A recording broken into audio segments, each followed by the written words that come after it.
Trump was here with the man, the myth, the legend, Kenny Smyers. Kenny, we're not in Kansas anymore. Tell our community where we are.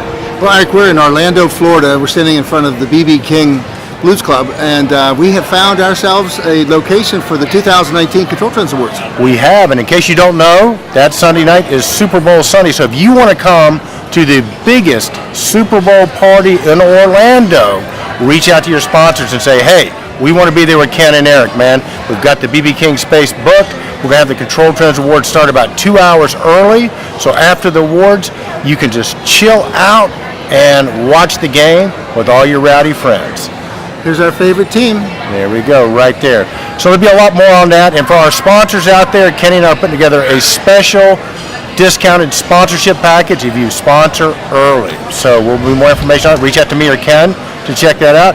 And Kenny, man, we've been working on the show this week, and also, as you know, we've been working on the ControlTrends Podcasting Network. Mm-hmm. And as such, I've been down here at PodFest 2019, learning from the best people in podcasting, about how to create these networks, how to make the podcast better, about how to get more engagement. So we're going to be able to offer that to our community. So listen, I think we're going to spend the next little segment is me getting interviewed by somebody at PodFest. So take a listen to this. Alrighty. Well, Eric, wonderful to sit down with you here at PodFest 2019 in the Buzzsprout Recording Studio. How's it been so far? It's an amazing program. I've learned so much here, and I've been a big believer in podcasting all along, but there was so much that I didn't know.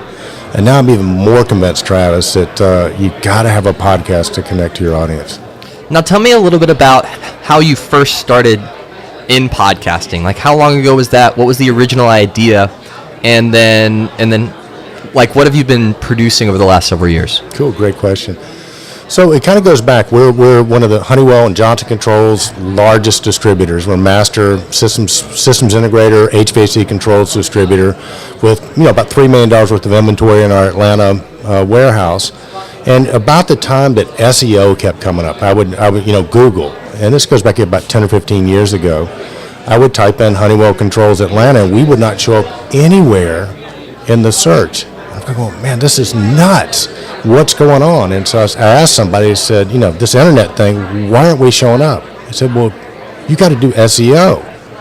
I go, what the heck is SEO? So, and how do you get it? So they explained that a little bit, and then it was kind of like I started the ControlTrends.com website, okay, which became a blog. I said, we got to start a blog. Well, I don't like to write much. And then I started doing video casts, and then podcasting sort of came out of that. I had another distributor buddy of mine who was an artist as well, and he and I got together, and we created this show called ControlTalk now, the Smart Buildings Video Cast and Podcast, which we do every week. And from that, we began to see the SEO, but more importantly, I sort of realized just how critical this was. So, one thing for our audience out there, if you're listening on ControlTalk land, is that, if you know me, I haven't been so lucky in love, so I'm on my fourth wife. She's younger. And I noticed that if she was going to buy a product, she would never go to that website. She would always go to third-party reviews, right? So in our industry, it was pretty much if you buy a Honeywell control, you go to the Honeywell website. You buy Belimo, you go to the Belimo website. But this younger generation that's coming in, they don't want to do that. They want sort of that third-party verification. So we sort of filled that niche and sort of filled that out. So we do a lot of interviews with industry experts. We have all kinds of training videos, product reviews, and things like that. One of the things we've learned, Travis, is that we do the video cast and we also do the podcast. It's about 10-to-1 podcast consumers to video consumers. So if we get 200 views on the weekly show on the video site on YouTube, we're getting about 2,000 downloads. So I'm on a mission now, dude. I think everybody in our industry should have a podcast. We have created what we call the ControlTrends Podcast Network, in which we're going to offer this service, and working with your company, which I think you guys got a perfect platform for it, where we'll actually produce the podcast. You get to do the easy part. You record your video, you record your audio. You send it to us. We'll EQ it. We'll put an opener on it, a close on it. We'll upload it to a site. We'll get you on iTunes, the whole 9 yards. Now tell me a little bit more about your vision for this network? Because it is one thing to have your own podcast and to have that be successful, but then to replicate that success for other people. Tell me a little bit about why this is so important to you from a personal standpoint and not just a professional standpoint. Well, kind of dumb luck. I mean, I fell into this at sort of the right time. I sort of had the first mover advantage. So right now in our industry, I mean, we are really the only third-party independent resource you can have, and we're sort of like, we're just the biggest in this niche. So it's important to me because I really care about our industry, and obviously if Honeywell, for example, is one of my primary people that I represent. If they do better, then I do better because people buy those products through me. Same with Johnson Controls, Belimo, Siemens, all the majors. None of them right now are playing in the podcast arena. I know the power of it because I've seen what it's done for our business, and I know how people consume it. So I think it's good for the industry as a whole. And I'm passionate about making sure that the people in our industry get to this. Now we have the platform because of first mover advantage. So not only can we produce the podcast, but then we can promote it on the ControlTrends.com site. We can promote it. So we have the ability to not only produce them, but to promote them. I think it's a pretty winning formula. Well, and what's really cool, and I don't even know if you kind of have picked up on this, but everything that you were just talking about comes from an abundance business mindset of how do we just help all of us do better together. Yeah. Which is, it's really important to have that because I know a lot of business owners that are like, no, I'm just going to try and hoard everything that I can, maintain my competitive advantage, try and, push my competitors aside. But you're really coming at this from another perspective, which is how do we all help each other? Right. And how do we share our resources and our expertise to help you, knowing that it's just the right thing to do, and it's going to help our bottom line as well.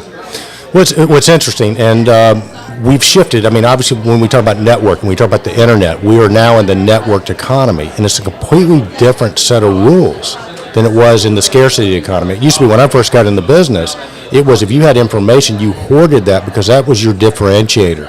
Now with the internet, there are no secrets, right? So in the networked economy, givers get. Right, so you be the one that is giving. In the networked economy, if you're going to succeed, you have to think not about how we're going to slice the pie up, but how we're going to make the pie bigger. Okay, it's a completely different mindset, and it's totally counterintuitive to people of my generation that grew up with you guarded your secrets with your life, you kicked your competitors, and blah blah blah, and you did what it took. One of the terms that we talk a lot about on Control Talk now, the Smart Buildings Videocast and Podcast, is something called co-competition. And really and truly, that means that you and I might be competing today, and we might be working together tomorrow, and then we're going to compete again. So sort of what you trade on now is not so much your knowledge now. You trade on your integrity. Because if we're going to work together on a project and you step out of bounds, then I'm never going to work with you again. And bottom line, you can't do this alone. You can't be the 800-pound gorilla and be successful. You're going to have to work with other people. So it's a different set of rules, and your integrity is the most important thing. Well, and your brand, how people think about your company's name, right. And when they see you on a billboard or a sign, the emotion that they have attached to your company. And we're not just talking about like, oh, I love my Apple MacBook, I'll never get a Windows machine, but just having a non-negative reaction to seeing you is so important for being able to conduct long-term business and really focusing on the branding aspect and not just the direct sales. Right. Because I know for a lot of business owners and business leaders that I talk to about podcasting, their number one question is how is this going to drive sales to my business? Right. Because there's not necessarily a direct correlation of, this person listened to my podcast and they reach out to my sales rep and then we close this contract. Like that's not really what podcasting is for. And so it's not necessarily a direct link to growing your business, but on a larger scale, getting more and more people into your ecosystem, aware of your brand, aware of what you offer, and then establishing a human connection with them so that when they are in a position that they do need what you have, you become the only thing that they consider. Right. Have you found that to be true for you guys? Well, I think so. And what I would say to the business owners is it shifted a little bit because, if you're in business, you most likely, unless you're a retail store, have outside salespeople that are going out and calling on people. Okay?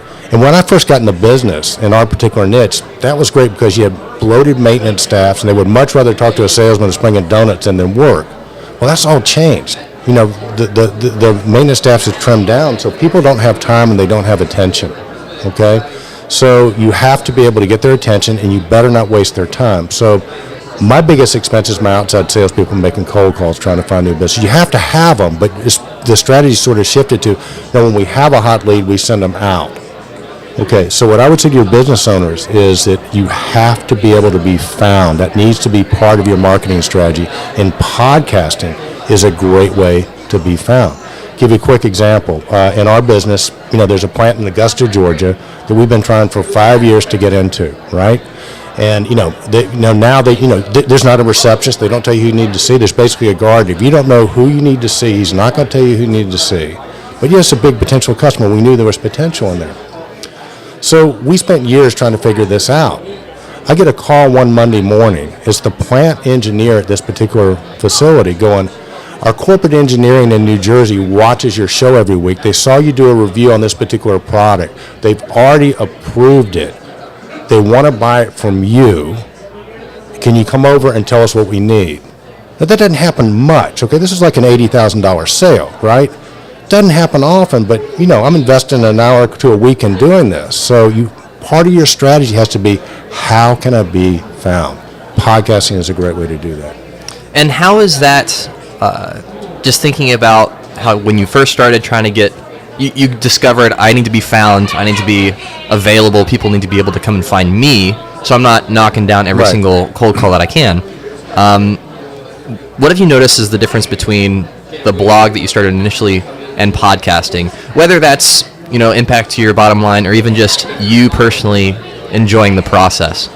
Well, I do love the process. Anybody that knows me knows that I like to talk. I mean, you're probably getting that right now. It's a good problem to have as a podcaster. It's a good problem to have as a podcaster. I think it's changed. Again, I think that none of us are getting more time, right? Mm-hmm. So if you can have a message that's easy to consume, where people can listen to it. Podcasting seems to work because they can listen to the podcast when they're working out, they can listen to it while they're riding to work, and so on and so forth.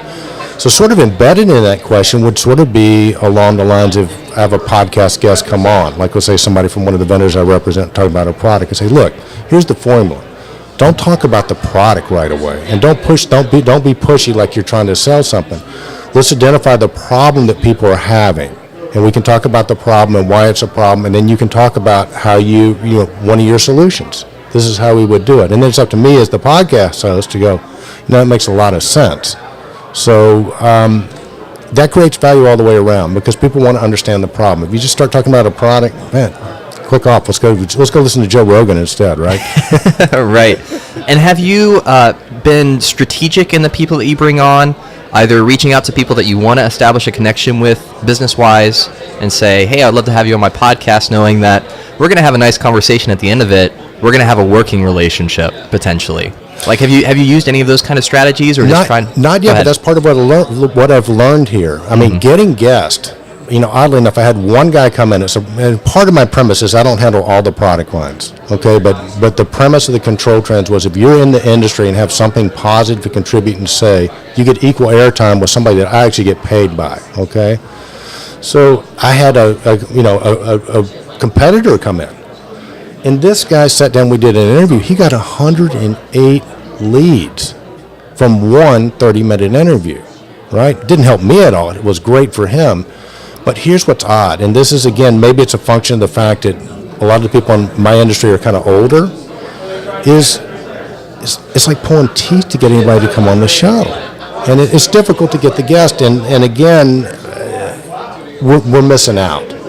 And again, it's why I'm getting back to the Control Trends Podcast Network. But it's difficult for me to even get guests within our industry to come on a regular basis. And I get that everybody's busy, but God, if they knew the payoff, they should be lining up. Well, and the more success that you do have, and the more success that you can say, look at these people that came on, and this is what they thought of their experience and how it helped them. Yes. It is a process. It's not something you just turn a switch and then all of a sudden you have people knocking down your door trying to come on your podcast.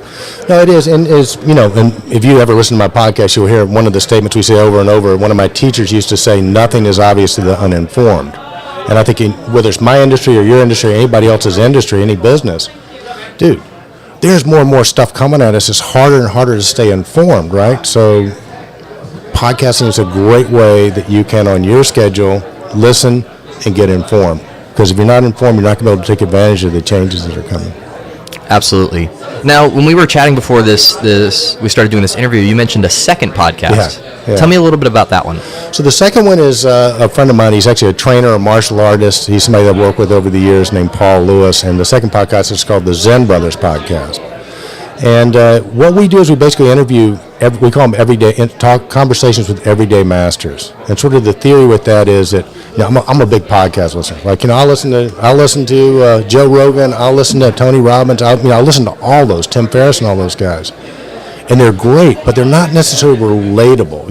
I kind of sometimes come away going, yeah, it's easy for Tony to do that because he's got a staff and that's all he does full time. But I got two small kids, a wife, a business, and all this other stuff. But what we've sort of discovered with the Everyday Master, Travis, is that we all have something we're good at, and we're masters at. And so for me, that is totally a labor of love. And what I love about that is, we'll start off, but it's kind of a longer format.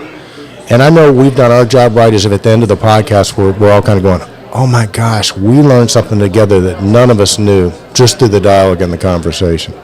Well, and it's so cool to learn from other people's experiences. Like, that's one of the reasons I really love reading books is somebody has lived out an experience or gained wisdom or knowledge, and they put it in a form that I can consume in a few hours and essentially steal years of experience from them. Yeah. And so... But typically you only think about, like, quote-unquote experts, people that are widely recognized or well-known or famous as being worthy of learning from. But it's so true that all of us have our own unique experiences that have made us the people that we are and really contributed to who we develop into. And by being able to uncover those diamonds in the rough, really being able to not only just display the expertise that your guests have, but also to instill confidence in the people that are listening. Yes. Right? That if that person has an expertise and something they can offer, maybe I do too. Yeah, awesome. Well, now tell me about you. How did you get into podcasting? So I got into podcasting because I was really experimenting with different ways of sharing a message I was passionate about. So I was trying to develop an online Christian teaching ministry, and I was just trying to find different ways to connect with people that I had never met before, right? Because you have your inner circle of friends, the people that are kind of loosely affiliated with you, your Facebook friends list or whatever. Right. But I was really trying to figure out how can I make this freely available to anyone who would want to listen. And I looked at starting video and doing a YouTube channel or something like that, but it's a lot to get invested in, like getting all the gear that you need and learning all the skills. Like editing a video is 20 times harder than editing a podcast. Oh yeah. Because you have to be concerned with lighting. Like I have to actually comb my hair in the morning. Like, I can't just roll out of bed in my PJs and flip a microphone on. And so for me, because I was also still working a 9-to-5 job, I had a family. I had other things that I was invested in and hobbies and things that I was doing. And so I didn't have 20, 30 hours to devote to creating content. So I needed something I could be efficient at, but that would still be able to allow me to have the impact that I wanted to have. Yeah. And so that's kind of how I fell into podcasting, how I discovered podcasting in a sense. And so I actually tried one kind of podcast. It was very ambitious. I think I was definitely biting off more than I could chew, first off, but I learned a lot of lessons. And then the second podcast and the third podcast both did better. And so what I really love about podcasting, though, is because when you first start, nobody listens. You can make all the mistakes that you want and learn, and you're not as self-conscious about it, right? Right. And nobody's going to remember those podcasts anyway. Right. And so I loved that. I loved that I could kind of learn on the fly, but still continue to put out those episodes knowing that I was going to get better over time. And I just fell in love with it. I fell in love with the interaction I would have with people that listened, people writing in, emailing me, sending me messages, telling me the impact that my podcast was having on them personally. And these are people I've never met before. Nice. And so to know that, I would create an episode offering some kind of wisdom or insight, and then someone on the other side of the country, on the other side of the world, their life is made better because of that. And there's special, and there's no friction. There's no sales in between. It's absolutely free. You just get to develop a relationship like that is so cool. I completely agree. Well, what's the name of your podcast? So my main podcast, my personal podcast, is called the Practical Christian Podcast. Nice. And so I will interview people that have an expertise that maybe I don't, to be able to share practical tips to help people just become more effective in living out their faith on a daily basis.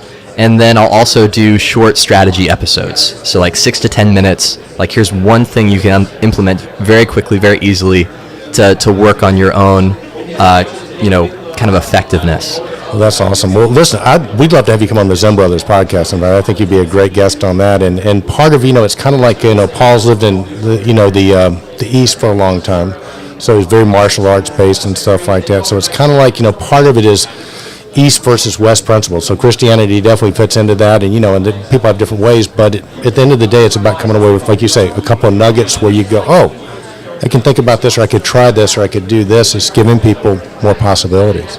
Yeah. So podcasting has been really a passion for me for the last 2 years. It's just continued to grow. And then last year I had an opportunity to start working for Buzzsprout, which is a podcast hosting company. We help podcasters all over the world. It's now the official podcasting host of the ControlTrends podcast network. Which we're very excited about that. But I was able to come on and essentially teach other podcasters the skills that I had learned through my own experience. Yeah. And so in a way, become like an everyday expert and say, okay, these are the things that I tried that didn't work. These were the things that I tried that did work. And really just dive into, really without any kind of expectation or trying to get people to sign up or anything. Just give freely all the information, all of my best wisdom that I've acquired, just to help people be successful. Because, a rising sea lifts all ships, right? Well, and like you say, we're in the network economy, and the number one principle in the network economy is givers get. Go first. So I just got to ask then, so for people out there that because I know, again, I'm trying to get my community to start their own podcast.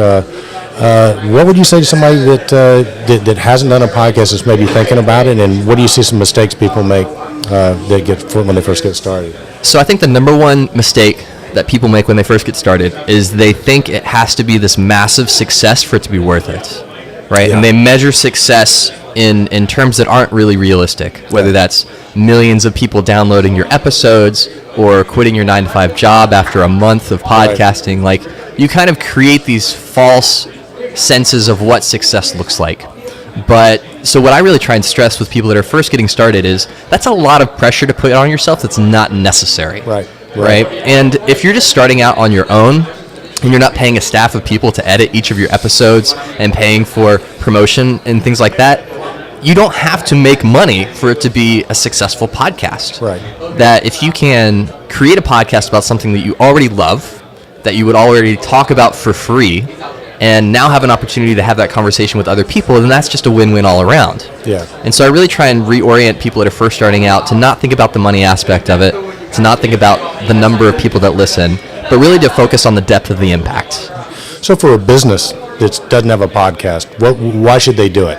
And what sort of, I'll tell you some of the headwinds I've reached with some of these people, but from your perspective, what have you heard from businesses when you should do a podcast? So I think the businesses that really need to focus on podcasting or content creation in general is those that are in a commodity market, right? Where it's what flavor toothpaste do you sell, right? Yeah. It's you go to the shelf and you make a decision based on the packaging, right?